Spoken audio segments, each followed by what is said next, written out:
Hi, my name is Justin Murphy. I'm a reporter at the Democrat and Chronicle newspaper, and lately I've been learning as much as I can about trees and forests.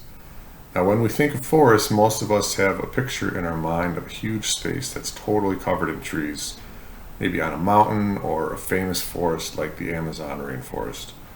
But there's another kind of forest that's important too, and it happens to be a lot closer to where we live. That's an urban forest, meaning the trees that grow among us in the city.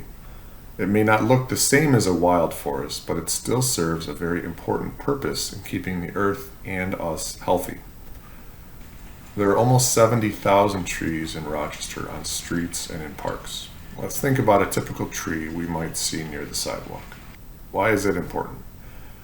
For one thing, it provides a home and food for birds as well as insects and other organisms. It can also help protect us, to keep us dry during a rainstorm, for instance. You might also notice that it's a lot cooler in places where there are a lot of trees. Their leaves block the sun, creating shade and lower temperatures. That's especially important in cities where there's a lot of pavement and not as much grass. On a hot day, one neighborhood can be more than 10 degrees hotter than another neighborhood in the same city, just because it doesn't have as many trees. The trees don't just make the air cooler, they also clean it. Through the process of photosynthesis, trees breathe in carbon dioxide and breathe out oxygen. That makes the air healthier for us to breathe and helps slow down climate change. That's why planting more trees is one of the best ways people can fight against climate change.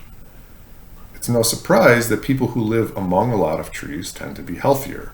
Scientists have found that people who live near trees are able to exercise more, they're less likely to have asthma or other breathing problems, and they're more likely to have good mental health.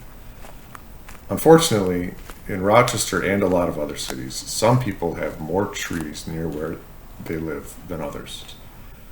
In general, there are more trees where white people live or where people make more money, and fewer trees where mostly non-white people live where they don't have as much money. That's not fair, and the city's leaders say they want to make it more even by planting more trees in the neighborhood that don't have enough and making sure they take care of them. There are a lot of ways that you can help. When it's hot and dry outside, you can water a tree on the sidewalk near where you live. You can pick up litter around trees so it's easier for them to get the nutrients they need. And you can think of places where you might be able to plant a tree, maybe in your yard or at your school. The more trees we have in the city, the healthier everyone will be.